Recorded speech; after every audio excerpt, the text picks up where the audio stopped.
রতন আর ভোরকে একসঙ্গে দেখে সহ্য করতে না পেরে উচিত শিক্ষা দেয় ভোরকে কমলিনী। হ্যাঁ বন্ধুরা, এমনটাই দেখা যাবে। বিস্তারিত জানতে ভিডিওটিতে লাইক দিয়ে চ্যানেলটি সাবস্ক্রাইব করে দেখতে থাকুন। গল্পের শুরুতেই দেখা যাবে আমি বলতে থাকে, আমি তো জানি সারা রাত তো আমি ঘুমাই না, আমি ঘুমের ভান করি। ও যে সারা রাত কথা বলে ফিস ফিস করে কৃষাণুর সাথে। কৃষাণু তখন বলে, ঠাম্মি এটা কি বলার কথা, এখানে বলো। আর তখন ঠাম্মি বলে, বলবো না, কেন বলবো না বলতো, সারা রাত তো ফিসফিস করে কথা বলতেই থাকে, সেই রাত ভোর হয়ে যায়। আর এই কাণ্ড তো আমি দেখছি, আমি তো ওর সঙ্গে ঘুমোই। আর তখন নতুন হাসতে থাকে, সবাই হাসছে। এরপর বড় ঠাম্মি বলে যে, তুই যে কি ছোট বলিস না ছোট, এখন কথা বলবে না তো কখন কথা বলবে? এখনই তো কথা বলার সময়, এখন ওদের বিয়ে হবে। তার জন্যই তো যত কথা আছে এখনই বলে নিতে হবে, না হলে বিয়ের পর তো মুখে কলু পাততে হবে। কারণ বিয়ের পর তো বরের কথা বলার সময়ই পাবে না। তার জন্য এখনই তো কথা বলতে। আর তখন কুর্চি বলে যে, বড় মাসি তুমি না এক এক সময় এক একটা কথা বলো না, কি বলবো? আর তখন ঠাম্মি বলে, হ্যাঁ আমি তো ঠিকই বললাম, পরে তো আর কথা বলার কৃষাণু সময়ই পাবে না, তাই এখনই সব কথা বলে নিক। আর তখন কৃষাণু আর মিছি দুজনেই খুশি হয়ে যায়। তারপর প্রসম বলে, হ্যাঁ তাই তো, বড় মাসি একদম ঠিক কথাই বলেছে। আমি তো দেখছি বিয়ের আগে রেশমি দুই একটা কথা বলতো, কোনো কিছু জিজ্ঞাসা করলেও সব কথা তো রেশমিই বলে। আমি তো কোনো কথা বলার সুযোগই পাই না, আর কথা বলতেই থাকে। এরকম কথা যদি আগে বলতো না, তখন তো রেশমি এই কথাগুলো শুনে হাসতে থাকে। তখন প্রসম বলে, হ্যাঁ আগে যদি দেখতাম যে এত কথা বলে তাহলে তো। আর তখন কমলিনী থামিয়ে দিয়ে আর বলে, দাদা তুই আবার বৌদির পিছনে লাগছিস, এবার অন্তত চুপ কর, না হলে কিন্তু আবার আবার বৌদি রেগে যাবে। রেশমি তখন বলে, আমার পেছনে না লেগে কি থাকতেই পারো না? প্রসম তখন বলে, পেছনে লাগলাম কোথায়, আমি তো সত্যি কথাটাই বললাম তাই না? আর তখন কমলিনী বলে, হয়েছে হয়েছে, আর সত্যি কথা বলতে হবে না। ওইদিকে ভোর মন খারাপ করে বসে আছে। তখন রেশমি বলে, এ কি ভোর, এভাবে মন খারাপ করে বসে আছো কেন? তুমি তো কোনো কথাই বলছো না, তা তোমার বিয়েটা কবে খাবো বলো? আর তখন ভোর বলে, আমার বিয়ে, আমি তো বিয়ে করব না। আর আমার বিয়ে নিয়ে আপনাদের এত মাথা ব্যথা কিসের, সেটাই তো বুঝলাম না। রেশমি তখন বলে, ও মা, বিয়ে করব না বললে কি হয়, কেন করবে না? নাকি আবার মনের মধ্যে কাউকে বসিয়ে রেখেছো? তখন ভোর চুপ হয়ে যায়, আর কোনো কথাই বলে না। রেশমি তখন বলে, সেরকমই তো মনে হচ্ছে। তখন কুচি বলে, আচ্ছা রেশমি বৌদি, সেটা কি বলার মতো কোনো কথা হলো? ও কেন বিয়ে করবে না না করবে সেটা তো ওর ব্যাপার, সেটা নিয়ে তো কারো কোনো প্রশ্ন থাকতে পারে না। তখন মিছিল বলে, হ্যাঁ তাই তো, সবাইকে যে বিয়ে করতে হবে এমন তো কোনো কথা, যার বিয়ে করতে ইচ্ছে করবে সে বিয়ে করবে, যার ইচ্ছে করবে না সে বিয়ে করবে না, এখানে আবার জোর করার কি আছে?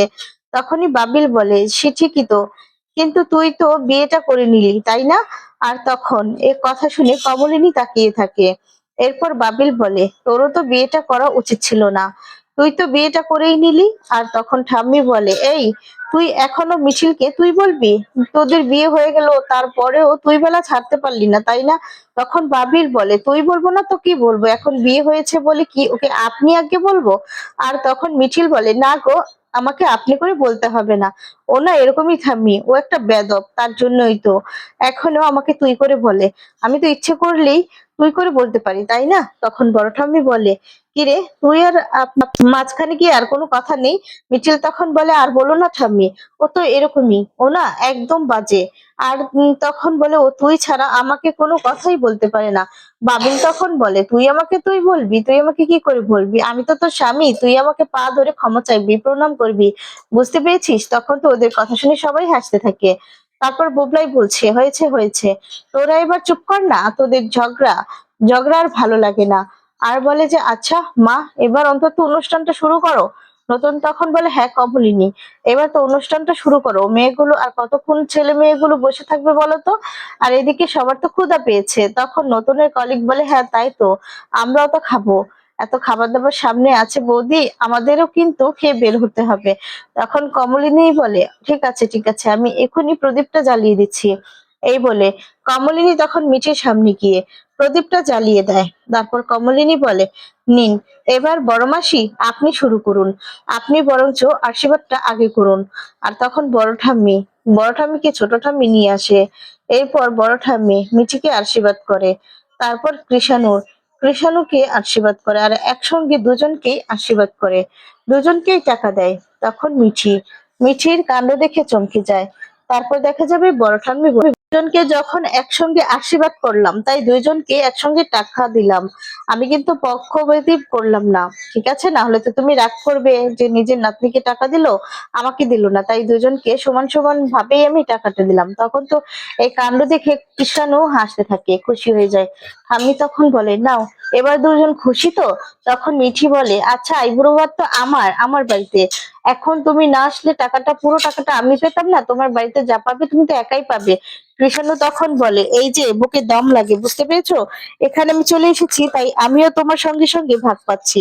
তুমি তো আর ওখানে যাবে না, আমার মা তাই আমার একাই আইবুড়ো ভাত করাবে। তখন এই কথা শুনে সবাই হাসতে থাকে। এরপর মিঠি বলে, মানে এটা কেমন কথা? আমিও না ওই বাড়িতে চলে যাব।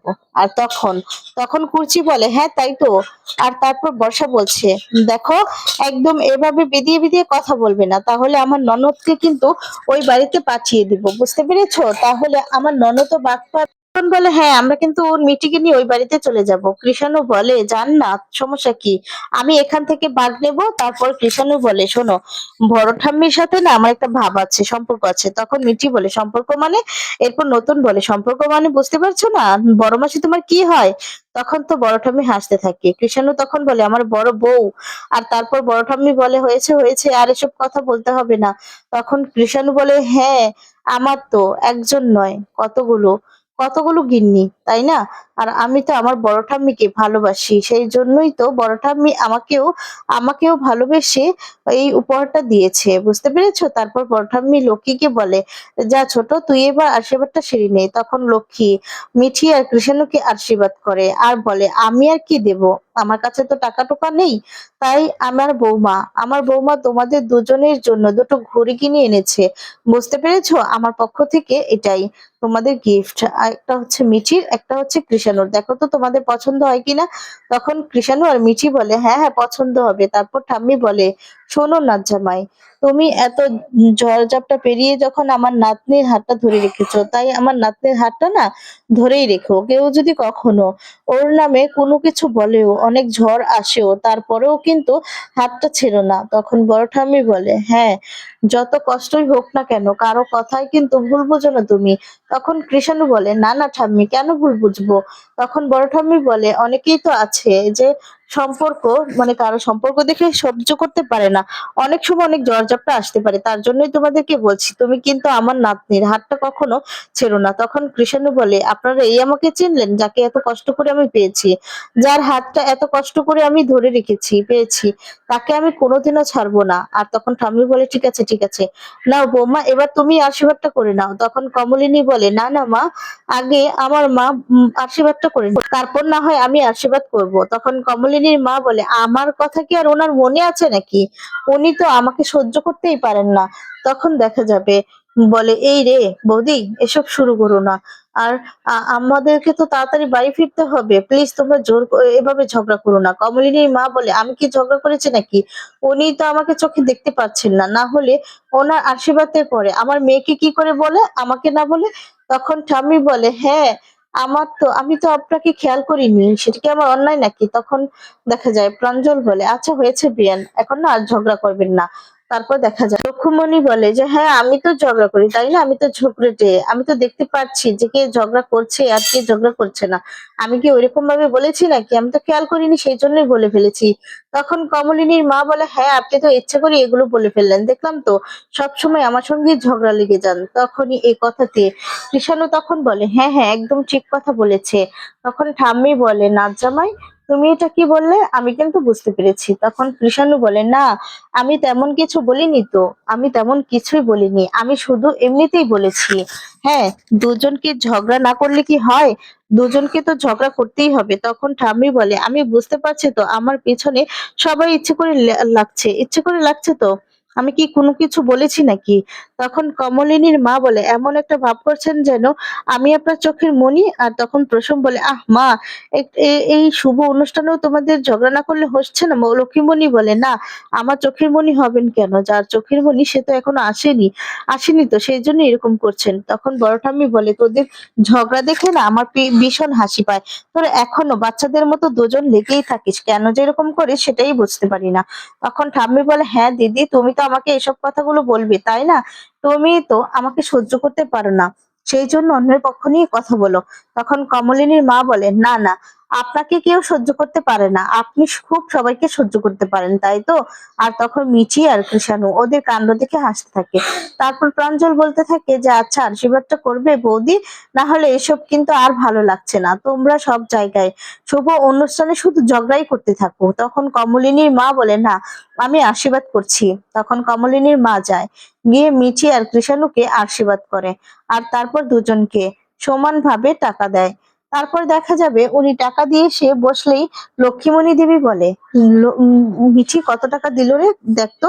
আর তখন মিঠি বলে, কেন ঠাম্মি, তুমি দেখে কি করবে? লক্ষ্মী তখন বলে, দেখি কত টাকা দিল, আমার থেকে বেশি নাকি কম, দেখি দেখি সবারটাই তো দেখা হলো, ওনারটাই বা বাকি থাকবে কেন? তখন মিঠি বলে, দুজনকে 5,000 5,000 করে সমান সমান করে দিয়েছে। তখন লক্ষ্মী বলে, আমার থেকে তো বেশি করেছে। তখন কমলিনী বলে, মা, আপনি আবার সেই টাকার পিছনে পড়লেন কেন? এরকম করছেন বলুন তো? তখন লক্ষ্মী বলে, করবো না, কি করবো আর বলো।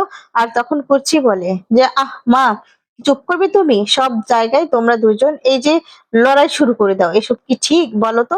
একদম ঠিক নয়। আর তখন নতুন বলতে থাকে, আচ্ছা মাসি, মাসিরা ঝগড়া না করলে তো সেই জায়গায় অনুষ্ঠান জমেই না তাই না? প্রসম তখন বলে, হ্যাঁ তাই তো নতুন দা, তুমি আবার এদের দুজনকে উস্কে দাও ঝগড়া করার জন্য। নলিনীর কাকুমণি মিঠি আর কৃষাণুকে দুজনকেই গিফট দেয়। আর দিয়ে তখন বলে, আমি আর কি দিব, তোদের দুজনকে ছোট একটা গিফট দিলাম, টিকিট দিলাম। আর তখন দেখা যাবে মিঠি, মিঠি টিকিটটা খুলে দেখে যে ইউএস এর টিকিট দিয়েছে। আর তখন বলতে থাকে, পাসপোর্ট দিয়ে ভিসাটা লাগিয়ে নিস, টিকিটটা কেটে নিস, তখন তো সবাই খুশি হয়ে যায়। আর তারপর বুবলাই বলতে থাকে যে, বাহ, ওদের জন্যই সবকিছু তাই না? আর তখন কৃষাণু খুব খুশি হয়ে যায়। বর্ষা তখন মনে মনে বলে, নাও নাও, যত খুশি গিফট নাও না, বিয়েটা হলেই হলো, কালকেই তো ধামাকা হবে। আর তখন ওইদিকে কুর্চি বলে, দেখেছিস কাকা বাবু শুধু ওদেরকে গিফট দিল, আমাদেরকে কিছু দিল না। তখন প্রাঞ্জন বলে, কেন কুর্চি, তুমিও তো জামাইকে নিয়ে যেতে পারো, কিন্তু টেনশন হলো, তোমরা না আবার দুই দেশে দুজনে পড়ে থাকো। কুর্চি তখন বলে, তাহলে আপনার এই যে ভাইজি আর ভাইজি জামাইকে নিয়ে যাব।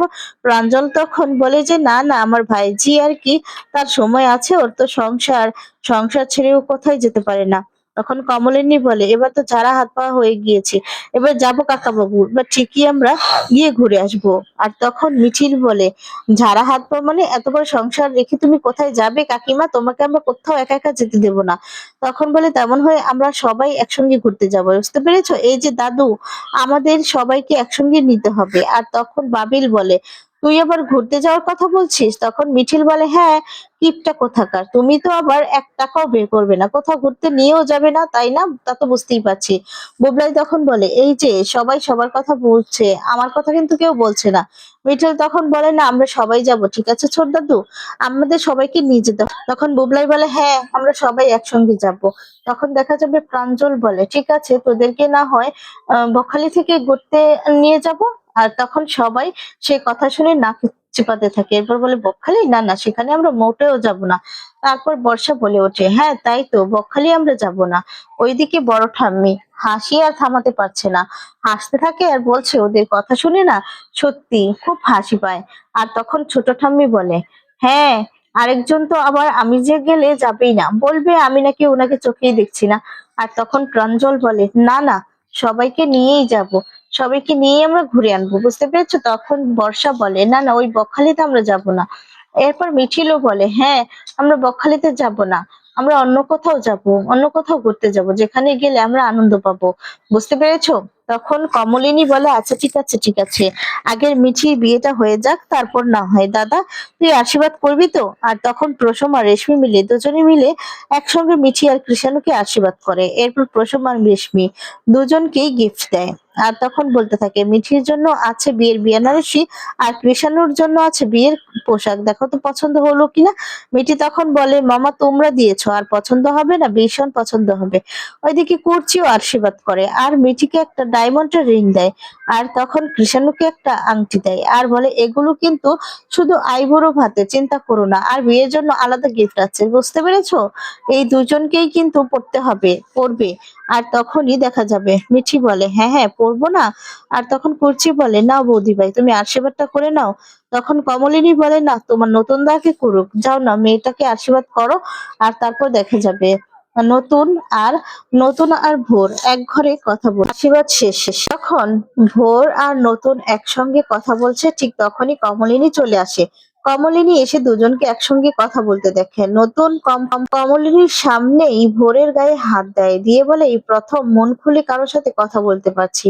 আমি না তোমার সাথে কথা বলে অনেক শান্তি পাচ্ছি। কথাটা শুনে তো কমলিনী খুব কষ্ট পায়, খুব রেগে যায় কমলিনী। রেগে গিয়ে উচিত শিক্ষা দেয় ভোরকে। তো বন্ধুরা আজকের ভিডিওটি তোমাদের কেমন লেগেছে কমেন্টস করে জানিয়ে দাও। ধন্যবাদ।